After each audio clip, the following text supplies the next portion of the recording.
Fala, desbravadores do AB, aqui é o professor Almir Fernandes, esse é o Mapa do Direito, aula de número 5 do nosso curso gratuito, onde eu explico passo a passo como você elabora uma petição para a segunda fase do AB. Esse é talvez uma das aulas mais importantes desse curso, porque eu vou mostrar para você como você vai encontrar os fundamentos jurídicos no Vademecum. Então vem comigo.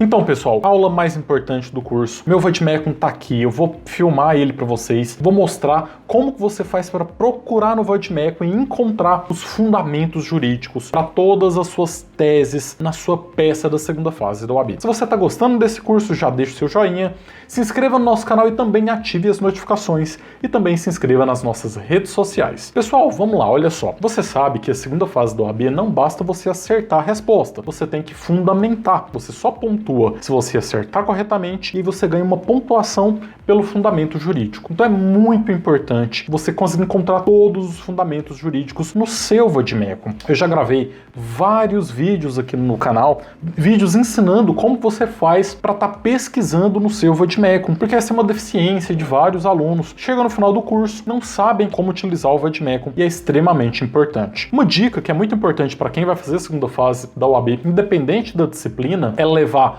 um Vademecum geral, esses Vademecums normais, Saraiva, Juspod, um verbo jurídico, e também leve um Vademecum específico da sua disciplina. Você pode levar um Vademecum trabalhista, do direito tributário, um Vademecum penal. Esses materiais, eles são voltados exclusivamente para a sua disciplina. E ele facilita muito. O índice remissivo, geralmente é muito mais completo. As remissões nos artigos são muito mais completas, então é muito mais fácil encontrar todos os fundamentos. Além disso, talvez você não encontre o fundamento em um Vademecum, você pesquisa no outro. E também pode acontecer de lá na hora, o fiscal, por algum motivo, não foi com sua cara, falou que tem alguma marcação incorreta no seu Vademecum e toma seu material. Então você tem um outro de reserva também, tá bom? Isso é muito importante que eu tô falando. Levar um Vademecum específico da disciplina pode fazer completa diferença e eu vou provar para vocês daqui a pouco. Porque aqui eu só tô com um Vademecum geral, não tô com um Vademecum trabalhista. Então aqui, ó, esse Vademecum aqui, pessoal, deixa eu mostrar para vocês, é um Vademecum da verbo jurídico, tá desatualizado, inclusive é de 2019,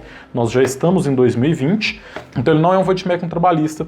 E vocês vão ver que eu vou ter muita dificuldade para encontrar alguns fundamentos nele. Se eu tivesse com um Vademecum trabalhista aqui, seria bem mais fácil. Mas, enfim, vamos lá, vou mostrar para vocês então como que a gente deveria fazer. Olha só, aqui na minha tela tá aquele rascunho que a gente fez dessa contestação. Então, só para quem perdeu aí as primeiras aulas, olha só, essa aqui é a peça que a gente está fazendo, tá? A gente está fazendo a peça do 28º exame, aplicado pela FGV. E aí aqui a gente já leu, então a gente já sabe mais ou menos quais são as teses. Agora a gente vai fazer o mais importante, que é justamente buscar os fundamentos jurídicos, né? Então a gente já sabe aqui por onde que a gente tem que começar. Olha só, a gente sabe que é uma contestação, já tem um endereçamento, não tem fundamento, o número do processo não tem, qualificação não tem. A gente tem que descobrir então fundamento da peça, é uma contestação. A CLT, ela tem regra própria, então a gente não vai utilizar o CPC como base, a gente vai ter que utilizar a CLT. Vamos ver se a gente consegue encontrar aqui no Vademecum qual é o artigo que fundamenta essa peça, essa contestação. Vou compartilhar a tela aqui com o meu Vademecum e vamos dar uma pesquisada. Como que a gente faz para pesquisar?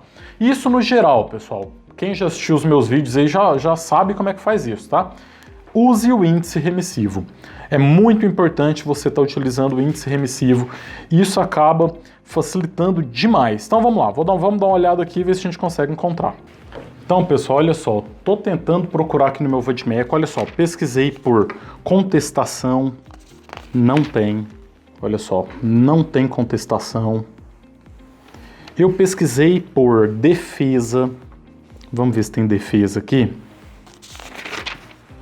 Não tem defesa também. Eu pesquisei por procedimento. E aí, você tem que saber um pouquinho do processo, né? Você vai ter que lembrar que a defesa trabalhista ela é proposta em audiência, dentro da audiência.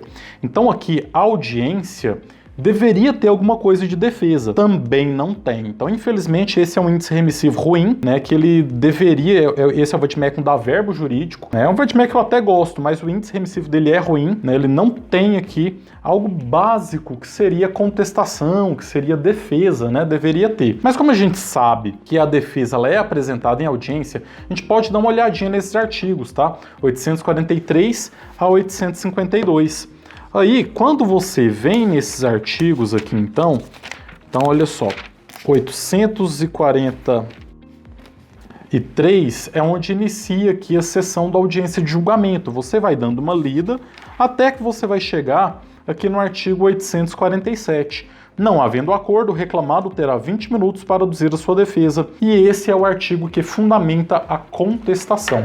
Então a gente já poderia colocar aqui artigo 847 da CLT. Ok, continuando aqui então, a gente tem a qualificação e aqui inépcia. Pessoal, na inépcia, no vídeo anterior, a gente falou sobre essas questões preliminares, inépcia e tudo mais. Então vamos dar uma olhada aqui lá no CPC, lá no artigo 337, para ver se a gente acha a fundamentação da inépcia. Então aqui, pessoal, artigo 337 do CPC é o que fala das preliminares, e ele tem aqui, ó, olha só, o seu inciso 4º, ele fala inépcia da petição inicial. Então a gente poderia utilizar o 337.4? Sim. Vamos anotar ele aqui então, olha só, artigo 337, inciso 4 do CPC. Só que aqui no vademecum, logo embaixo aqui, ele fala vide artigo 330. Vamos dar uma olhada? A gente já falou sobre isso no vídeo passado, então nem vou explicar muito sobre isso não. Olha só, o artigo 330 fala do indeferimento da petição inicial. Será indeferida quando? O inciso 1º fala quando ela for inepta. E o parágrafo 1º explica pra gente quando que a petição inicial é considerada inepta. E o inciso 1, lhe faltar pedido ou causa de pedir. Então a gente pode utilizar o 337, inciso 4, podemos utilizar o 330, inciso 1º do CPC, e também podemos utilizar o 330, parágrafo 1º, inciso 1º do CPC, que é justamente esse que fala aqui que considera-se inepta a petição inicial quando lhe faltar pedido ou causa de pedir. Então essa seria a fundamentação para esse tópico da inépcia, tá bom? Vamos lá, vamos passar para frente. Prescrição. Pessoal, será que tem prescrição aqui? Vamos dar uma olhada de novo na peça? A gente está com a peça aqui e aí a gente tem que analisar as datas, né? Sociedade Empresária Tecelagem Fio de Ouro, procura você. Falando que a Joana foi empregada de 10 de maio de 2008 a 29 de setembro de 2018. E ela juizou reclamação em 15 de 10 de 2018. Ou seja, pessoal, ela ajuizou a reclamação trabalhista menos de um mês depois que ela ingressou, depois que ela foi dispensada. Isso significa que a gente não vai ter prescrição bienal, certo? Não vou explicar muito aqui os conceitos de prescrição bienal e quinquenal, não é o objetivo desse vídeo, né? Quem está estudando no direito do trabalho é obrigação em saber como que funciona. Aqui não tem prescrição bienal, mas me parece que tem a quinquenal, porque ela trabalhou lá 10 anos, né, e a prescrição é de 5 anos. Então vamos buscar o fundamento jurídico para isso. Então tem prescrição? Tem. Qual? Prescrição quinquenal. Pessoal, lá na Constituição Federal, a gente também pode pesquisar pelo índice remissivo. Tá? Aqui na Constituição, ele tem um índice remissivo aqui, que ele fala sobre diversos assuntos. Talvez tenha até aqui trabalhista, trabalho, alguma coisa assim. Vamos dar uma olhada para ver se tem? Trabalhadores, olha só, ele tem um tópico de trabalhadores aqui e ele traz basicamente o que está aqui no artigo 7º, né, da Constituição Federal, que é o artigo que trata justamente do direito do trabalho na Constituição Federal. E aqui, logo no comecinho, ele tem, olha só, ação, prazo de prescrição. Então tá lá no artigo 7º, inciso 29 da Constituição Federal. Vamos dar uma lida? Olha só, artigo 7º, inciso 29. Ação quanto aos créditos resultantes das relações de trabalho com prazo prescricional de 5 anos para os trabalhadores urbanos e rurais até o limite de 2 anos após a extinção do contrato de trabalho. Podemos utilizar esse artigo? Claro, fundamentar na Constituição Federal é extremamente importante. Então vamos lá, aqui a gente pode colocar o artigo 7º, inciso 29 da Constituição Federal. Mas vamos dar uma olhada para ver se tem alguma coisa na CLT? Geralmente tem. Então, como que a gente faz? Mesma coisa, a gente vem aqui no índice remissivo da CLT e vamos pesquisar por prescrição. Será que tem alguma coisa? Prescrição. Aqui temos um tópico de prescrição no índice remissivo da CLT. Vamos ver se a gente consegue encontrar alguma coisa que importa aqui, tá bom? Olha, tem súmula do TST, tem súmulas do STF, direito de pleitear a reparação de qualquer ato infringente de dispositivo da CLT, artigo 11. Vamos dar uma olhada aqui no artigo 11 da CLT? Olha só, o artigo 11 da CLT fala o seguinte: a pretensão quanto a créditos resultantes das relações de trabalho prescreve em 5 anos para os trabalhadores urbanos e rurais, até o limite de 2 anos após a extinção do contrato de trabalho. E aqui embaixo ele também tem a remissão a várias súmulas, mas basicamente a gente pode também fundamentar aqui no artigo 11, então também vamos anotar aqui, artigo 11 da CLT. Então vamos lá, vamos dando continuidade aqui, indenização por dano moral. Vamos relembrar por que ela queria dano moral?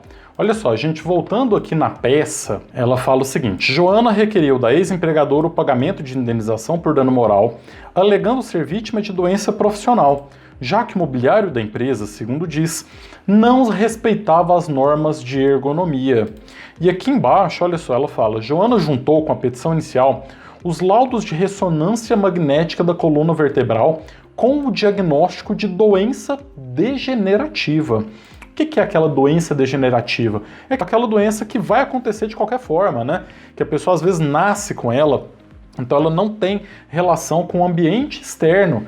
Então o fato de a empresa de ela estar alegando, né, que o mobiliário da empresa não respeitava a ergonomia, isso não impacta em nada a doença dela, porque o próprio laudo fala em doença degenerativa. Vamos tentar buscar algum fundamento.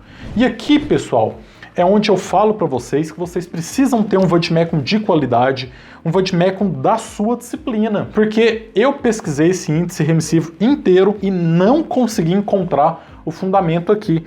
A gente poderia pesquisar aqui, por exemplo, por doença. Então a gente poderia vir aqui, ó, vamos ver se a gente acha alguma coisa. Doenças profissionais. Tem doença profissional, mas não é o caso, não é essa questão de notificação obrigatória. A gente poderia pesquisar aqui por acidente de trabalho também. Acidente de trabalho, tem algumas coisas aqui, mas não tem nada que fala sobre doença degenerativa. E existe um fundamento para isso, tá? É um material que, infelizmente, você não iria realmente conseguir encontrar esse fundamento só com base nesse material. Por isso que eu falo da importância de ter um vademecum específico para a sua disciplina. Porque a resposta para essa questão tá lá na Lei 8.213. Olha só, vamos abrir ela aqui. Então, olha só, essa aqui é a Lei 8.213 de 91, que ela dispõe sobre os planos de benefício da Previdência Social, tá? É basicamente a lei que regulamenta a Previdência Social. E aí tem um artigo aqui nessa lei, que é o artigo 20. Consideram-se acidentes de trabalho, nos termos do artigo anterior, as seguintes entidades. E ele vem trazendo algumas informações. Quando a gente continua no artigo 20, ele tem o parágrafo 1º. Não são consideradas como doença do trabalho. Letra A doença degenerativa. Então é esse o fundamento que responde essa questão da indenização. Por que ela não tem direito à indenização? Porque doença degenerativa não é considerada doença do trabalho, não é considerada doença profissional. Infelizmente, nesse vademecum aqui, você não ia conseguir chegar nesse artigo, encontrar esse artigo, a não ser que você já soubesse, já tivesse estudado, né? Aí tudo bem, você poderia ter lembrado qual é o artigo, mas com esse material você não iria conseguir. Mas então vamos lá. Seria o artigo 20, parágrafo 1º, letra A da Lei 8.213 de 1991. No salário-utilidade, pessoal, vamos voltar aqui na peça para tentar entender por que ela está pedindo salário-utilidade. Aqui, pessoal, basicamente, olha só, vamos ler o enunciado. Disse ainda que a empresa fornecia plano odontológico gratuitamente, requerendo, então, a sua integração para todos os fins, como salário-utilidade.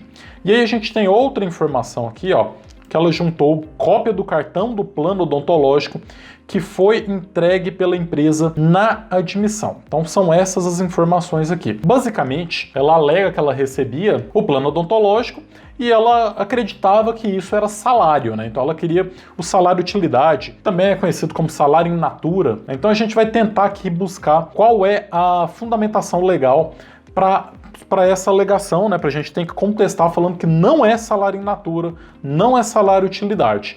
Então aqui, como que a gente vai fazer isso? Vamos voltar aqui para o nosso VATMecum, vamos voltar para a CLT, buscar no índice remissivo. O que a gente pode tentar pesquisar aqui no índice remissivo?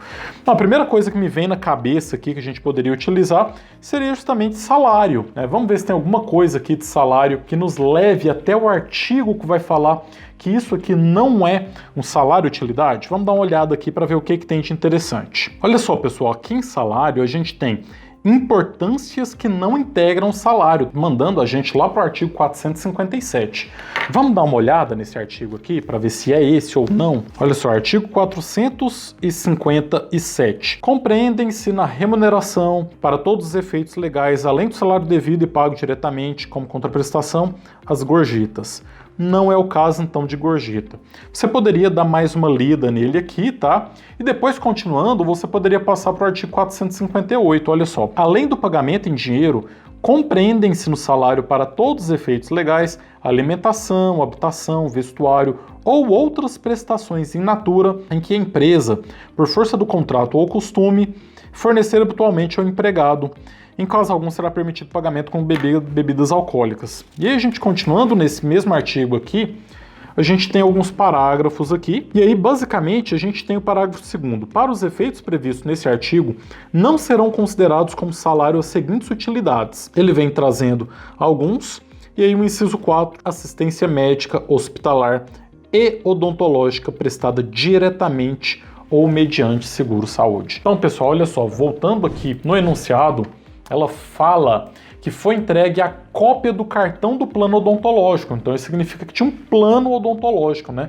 Não era prestado, não era pago em dinheiro esse valor para ela. Então isso significa que realmente não é considerado salário utilidade, ela não tem direito, com base aqui no artigo 458. Então a gente vai utilizar o artigo 458, parágrafo 2º, inciso 4 da CLT.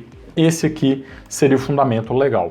Em relação à cesta básica, vamos voltar aqui no enunciado para entender o que ela quer. Olha só, pessoal, basicamente ela afirma que nos últimos 2 anos a sociedade empresária fornecia uma cesta básica mensal suprimida a partir de agosto de 2018, violando o direito adquirido pelo qual requer o seu pagamento nos meses de agosto e setembro. Depois ela informa aqui que tinha uma convenção coletiva que era de 2016 a julho de 2018, que falava da cesta básica, e depois não teve nenhuma outra e ela fala que ela prorrogou-se automaticamente. Ou seja, basicamente aqui, segundo ela, ocorreu a outra atividade da norma coletiva. Convenção de julho de 2016 a julho de 2018, ela está cobrando a de agosto e setembro de 2018, seria depois do término de vigência dessa convenção coletiva que fornecia a cesta básica. Então vamos tentar pesquisar aqui no nosso VATMecum alguma coisa sobre a outra atividade das normas coletivas, e aí para isso a gente volta mais uma vez aqui no nosso índice remissivo e vamos pesquisar por convenção coletiva. Aqui, pessoal, basicamente a gente tem um tópico, convenções coletivas de trabalho,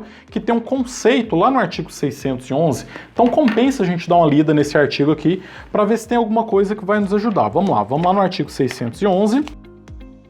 Artigo 611, Convenção Coletiva de Trabalho, é o acordo de caráter normativo. A gente poderia continuar dando uma lida aqui nesses artigos para ver se a gente consegue encontrar alguma coisa sobre a outra atividade das normas coletivas.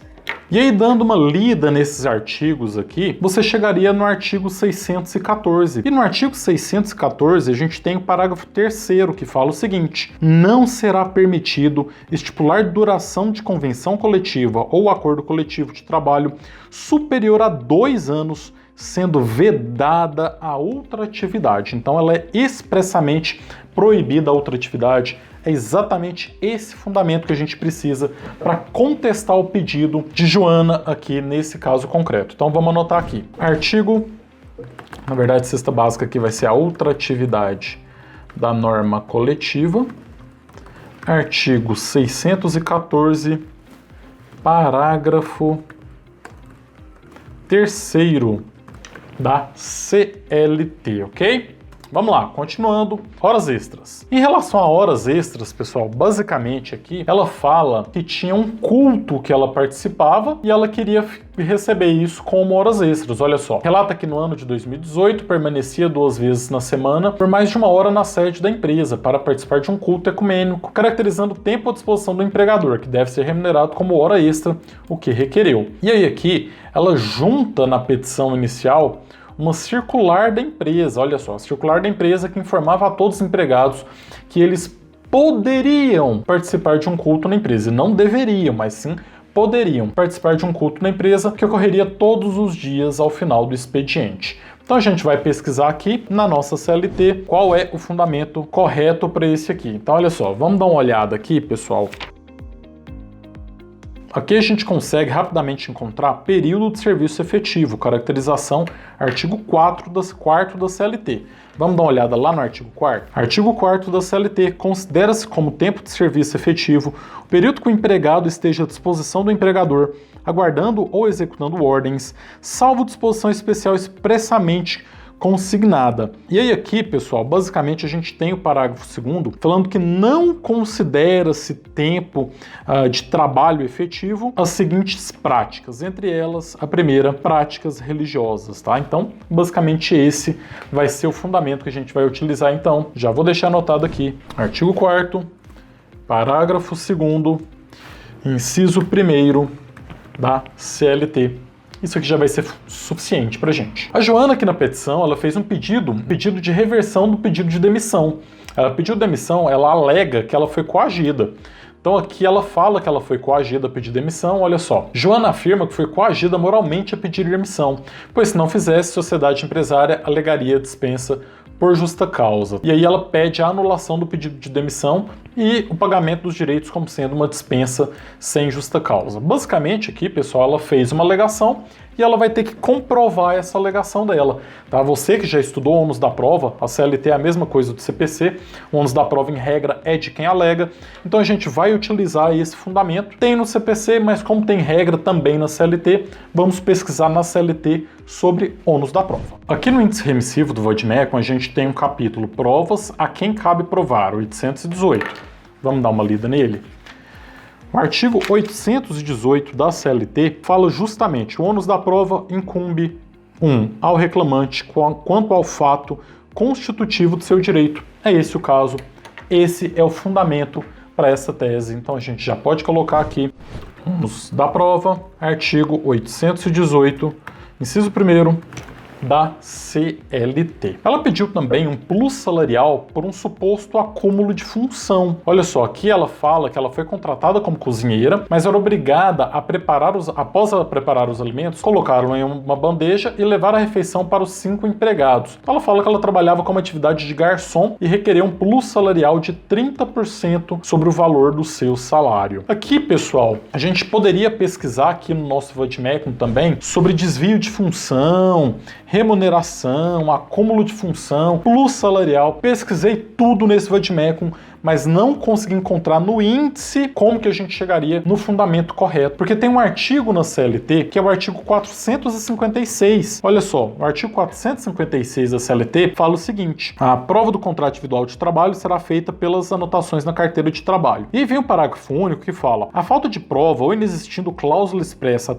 a tal respeito, entender-se-á que o empregado se obrigou a todo e qualquer serviço compatível com a sua condição pessoal. Isso significa, pessoal, que para ser considerado acúmulo de função ou então desvio de função, tem que ter no contrato de trabalho todas as atividades que aquele empregado faz e a empresa obrigar ele a fazer alguma que não está naquele rol de atividades. O enunciado não trouxe essa informação, então ela estaria obrigada, sim, a fazer qualquer tipo de atividade que seja compatível com a profissão dela. Cozinheira, servir a comida, é compatível, então por isso ela não tem direito a receber esse plus. Então aqui a gente vai utilizar o artigo 456, parágrafo único da CLT. Ok, com isso a gente encerra aqui as nossas teses, mas a gente ainda tem que ter continuidade aqui, porque a gente tem os pedidos, né?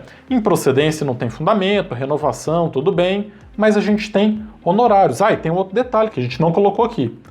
Produção de provas. A gente tem que pedir a produção de provas. Os honorários advocatícios, pessoal, tem regra, tem artigo. Então, se a gente voltar aqui ó, no nosso índice remissivo, vamos pesquisar por honorários. Aqui, pessoal, olha só. Tem um tópico honorários de advogado, mas inacreditavelmente ele não indica o artigo que fundamenta na CLT os honorários advocatícios, tá? Eu tenho uma leve impressão de que eles incluíram a reforma trabalhista nesse vade-mecum, mas esqueceram de colocar os fundamentos, porque esse é um fundamento que veio com a reforma trabalhista. Eu pesquisei alguns outros fundamentos também da reforma e não consegui encontrar nesse índice remissivo. Mas a gente sabe que está lá no artigo 791A, então vamos dar uma olhada nele aqui só para a gente confirmar. Artigo 791A é justamente o artigo que trata dos honorários advocatícios, então a gente vai colocar ele aqui, honorários, artigo 791A da CLT. Pessoal, vocês perceberam que eu passei muita raiva com esse índice remissivo aqui desse vade-mecum.